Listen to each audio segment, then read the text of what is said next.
예, 오늘의 모닝 브리핑 시작하겠습니다. 키워드부터 정리해보면 지난 주말에 미국은 고용지표가 예상치 상회했지만 기대 인플레이션이 낮게 나오면서 이제 증시는 상승하는 그런 모습을 보였고요. 또 이번 주에는 CPI, FOMC 동시만길 이벤트가 상당히 많이 있죠. 아무래도 좀 신중해질 수 있는 그런 상황이다라는 점도 고려를 해야 될 것 같고, 다행인 것은 외국인들의 매수 기조 자체는 이어지고 있고요. 특히 아시아 증시 전체에서 연속적으로 매수가 끊어지지 않은 유일한 나라, 우리나라가 현재까지는 이제 그런 흐름이 나오고 있습니다.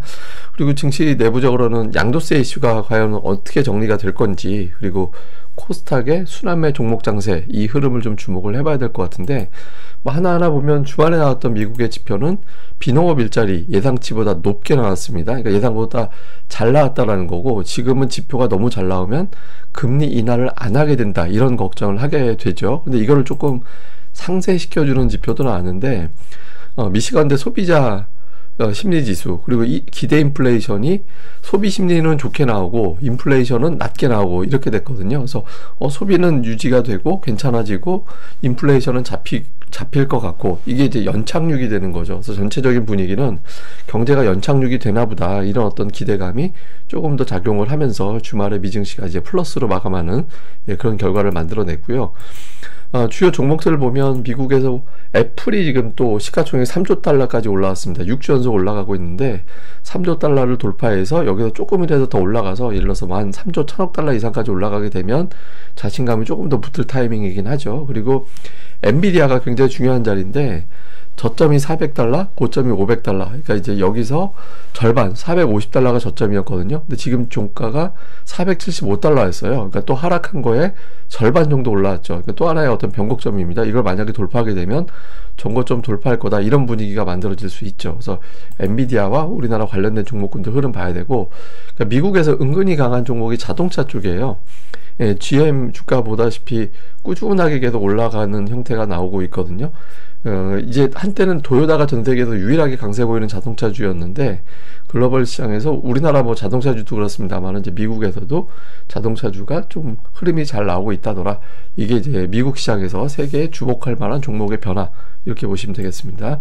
자, FOMC 중요한 일정 앞두고 있는 상태죠. 아무래도 이것 때문에 투자자들이 이번 주에 좀 오락가락 할 것 같은데, 이게 9월에 나왔던 점도표거든요. 그러니까 점도표라는 건 연준 인사들이 앞으로 금리가 어떻게 될 것 같아요 라고 해서 그 지점에다가 이제 딱 점을 찍어 놓는 건데, 당시 기준값, 그러니까 9월 당시에는 5.5에서 5.75, 그러니까 이제 금리를 지금보다 한 번 더 올릴 거라고 본 거예요. 근데 보시다시피 현재 금리는 연준 위원들이 9월에 자기네들이 찍었던 것보다 한 단계 아래로 가 있죠. 그러니까 이제 이 점도표가 절대적이지 않다라는 걸 보여준 건데, 중요한 건 뭐냐면 시장의 기대치는 내년도 5월부터 시작을 해서 한 번, 두 번, 세 번, 네 번, 최대 5번, 4번 또는 5번 정도의 금리 인하가 단행이 될 거다, 이렇게 보고 있는 거거든요.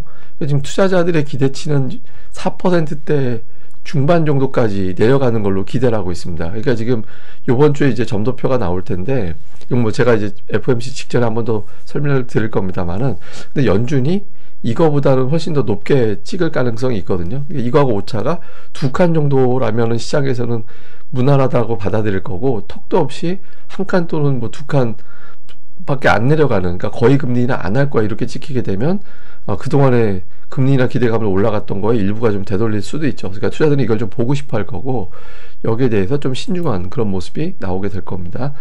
그 다음에 이제 우리나라 내부적으로는 양도세가 역시 또 되게 중요한 일정이 되죠. 지난주에 나왔던 시간대별 이야기, 30조 원, 30억 원으로 상향 검토하고 있다. 근데 이제 기재부는 검토하고 있지 않다, 이런 보도가 나왔다가 이 기사가 삭제가 됐습니다. 삭제가 되고 그날 밤에 다시 수정된 기사는 이걸 상향할 것 같다, 이런 내용들이 나왔거든요. 근데 이게 이제 마지막 기사에 저 출처가 기재부 쪽이 아니라 이게 여권 관계자로 알려져 있거든요. 그래서 이게 지금 확정된 건지는 아직은 불투명합니다. 근데 어쨌든 이 뉴스가 어떻게 나오느냐에 따라서 시장의 반응은 좀 달라지겠죠. 그래서 이번 주에 이 재료가 나면 코스닥이 이제 조금 더 밀고 올라갈 힘이 좀 생길 수 있기 때문에, 이게 당장 오늘부터 이 뉴스가 어떻게 전개가 되는지, 지난주에 계속 반전에 반전 뉴스가 나왔는데 이 흐름도 지금 되게 중요한 것 같습니다. 그 다음에 또 하나는 이제 내년이기 때문에 이제 내년을 바라보면서 투자자들이 기업들의 실적 전망이 어떻게 되는지도 관심을 많이 갖잖아요. 근데 코스피 실적 전망을 보면 좀 하향 조정되던 그런 분위기였다가 좀 최근에는 좀 멈칫하는, 뭐 주간으로 보면 0.1% 정도 하락 조정된 거기 때문에 그렇게 큰 의미가 되진 않는데, 대신 업종으로 보면 편차가 좀 있습니다. 그러니까 자동차나 종합상사나 철강, 뭐 통신 서비스, 미디어, 에너지 이쪽은 조금 상향 조정이 되고, 반면에 이제 조선이나 보험이나 디스플레이 이쪽은 좀 하향 조정되는 그런 움직임이 나왔거든요. 그래서 이 상향 조정된 업종, 하향 조정된 업종이 또 오히려 결과가 또 반대로 나올 수도 있어요. 그러니까 선반영됐다, 뭐 이런 식으로 해서 또 반대로 나올 수도 있기 때문에, 어쨌든 이번 주에 어떤 업종별 실적 추정치와 그 업종에 대한 어떤 변화, 특히 이제 오늘장에서도 당장, 그러니까 지난주 같은 경우 외국인들이 매매한 종목을 보면 반도체, 인터넷,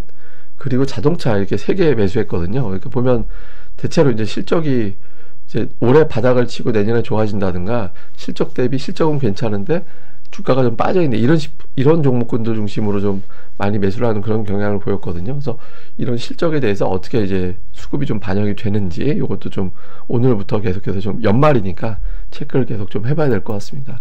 다음에 이제 수급을 보면 외국인 투자자들이 지금 5년 만에 순매수로 바뀌었고요. 지금 4년 내리 매수했다가 5년 매수로 바뀌었죠. 그리고 매수 규모로는 2016년에 11조 원 매수한 이후에 최대 규모로 매수가 들어오는 그런 모습이거든요. 근데 그 우리나라 주식을 좀 유난하게 꾸준하게 삽니다. 그러니까 되게 많이 사는 건 아닌데 끊이지 않고 꾸준하게 매수하고 있거든요. 그러니까 주요 국가 중에서 안 끊긴 나라는 현재는 우리나라밖에 없어요. 그러니까 아시아에서. 그러니까 대만 지난주에 끊어졌는데 우리나라는 계속 이어지고 있거든요. 그래서 매수는 꾸준하게 하는데, 이제 업종별로 보면 전기전자 쪽에 좀 많이 치우쳐 있긴 하죠. 그러니까 매수를, 다른 업종은 샀다 팔았다가 좀 반복되는 경향성이 있는데, 상대적으로 보면 전기전자는 꾸준하게 매수하고, 최근 들어서 운수장비, 그러니까 자동차 쪽 매수가 좀 꾸준하고, 그 다음에 이제 서비스업, 그러니까 이제 뭐 네이버, 카카오 이런 종목군들에 대한 매수가 꾸준했거든요. 그래서 지난주는 이런 경향성을 보였는데, 이번 주에는 어떻게 돌아가는지 좀 볼 필요가 있고요. 다음에 이제 코스닥 쪽에서는 지난주 외국인 투자자들이 좀 금요일에 특히 이제 매수한 걸 보면 2차 전지 이게 대부분 다 매수했어요. 사실 매도한 게 별로 없었으니까. 그런데 이제 꾸준하게 매수하는 거는 이제 반도체 업종이 한 10일 정도 두면 한 7일 이상 매수하는 그 정도 비율로 들어오고 있고, 지난주에 이게 2차 전지 중에서 부분적으로 좀 매수가 꾸준한 그런 종목이 좀 있었습니다. 그 다음에 이제 게임주라든가 이제 그 엔터주 쪽에서는 좀 샀다 팔았다 좀 반복되는 그런 경향성이 있었거든요. 근데 지금 코스닥 업종이 한 바퀴씩 다 시세가 난 상태이기 때문에, 그러니까 반도체, 2차 전지, 엔터, 게임, 제약바이오 등등의 어떤 종목군들이 한 바퀴씩 다 돌았거든요. 그러니까 이번 주부터 양도세 이슈하고 맞물리면서 이제 자리 잡는, 완전히 수급의 일관성을 보이는 종목군들이 좀 등장하게 되는지, 순환매에서 주도주가 나오는지 업종별 수급 동향도 잘 봐야 될 것 같습니다. 자, 요약을 좀 해드리면, 지금 우리 증시는 10일째 퐁당퐁당, 그러니까 하루 오르고 하루 빠지고 이게 반복이 되고 있거든요.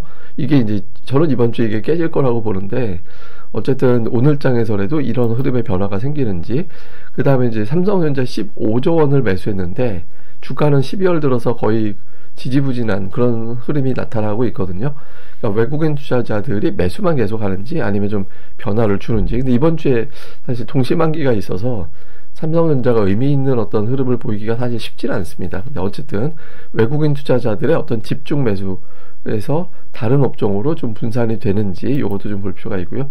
그 다음에 이제 코스닥에서는 2차 전지와 반도체를 동시에 매수했는데, 제가 지난주인가요? 지난주에 시소관계에 있다라고 말씀을 드렸잖아요. 2차 전지가 한 덩어리가 있고, 반대쪽에 반도체, 게임, 뭐 엔터 등등의 어떤 종목군들이 하나의 묶음으로 되어 있거든요. 이게 동시 매수가 오래 가기는 쉽지는 않을 겁니다. 그러니까 여러 가지 업종 중에서 한 2개 정도 외국인들 기관이 택해서 움직일 것 같은데, 어느 쪽 업종이 되는지 볼 필요가 있고요. 앞서 말씀드린 대로 코스닥에 한 바퀴씩 다 돌았습니다. 로봇까지 한 바퀴씩 다 돌았거든요. 시가총액 상단에 있는 업종으로 보면 이게 저는 마무리가 됐다라고 보기 때문에, 물론 이제 순환만 계속 돌릴 수도 있는데 점차 이제 타켓이 되는 종목이 하나가 나올 겁니다. 그래서 이번 주 이걸 좀 눈 부릅뜨고 살펴봐야 되지 않나, 이 부분을 좀 집중적으로 살펴보도록 하겠습니다. 그리고 이제 오늘의 차트는 이건데, 뭐냐면 미국 역대 대통령 임기별 S&P 지수의 어떤 추이를 이제 그린 거거든요. 근데 바이든이 되게 독특한 모습을 보여요. 그러니까 격하게 올라갔다가 뚝 빠졌다가 또 격하게 올라갔다가 이런 모습을 보였는데, 결과적으로 보면 3년차 후반 들어서 역대 대통령 임기 3년차하고 딱 만났어요. 예, 만약에 이렇게 된다면 위로 올라가겠죠. 24년도에 평균적으로 간다면. 이 경로가 왜 중요하냐면, 미국의 어떤 대통령이 재선이 되느냐, 아니면은 이제 이탈하느냐, 이제 바뀌느냐, 이거를 가늠하는 중요한 데이터가 바로 경제고, 그 경제를 반영하는 게 바로 증시잖아요. 그래서 이 흐름을 좀 잘 봐야 되는 게, 바이든 정책이 다르고, 현재 이제 공화당 후보로 유력한 트럼프의 정책이 또 다르고, 우리 증시에 미치는 영향도 다르거든요. 그래서 미국의 경제 지표가 어떻게 되느냐에 따라서 바이든이 되느냐, 또 트럼프가 되느냐, 이런 것들이 좀 갈림이 되는 어떤 그런 위치이기 때문에, 그러니까 미국의 경제 지표와 거기에 따른 대통령, 그리고 관련된 정책 관련된 종목군들, 뭐 이런 것들도 좀 살펴봐야 될 시기가 되지 않았나. 이것도 좀 틈틈이 제가 또 점검을 해드리도록 하겠습니다. 예, 그럼 또 오늘 하루 잘 보내시고요. 저는 또 다음 방송에서 뵙겠습니다. 이 방송 구독하기, 좋아요 꼭 좀 부탁드립니다. 감사합니다.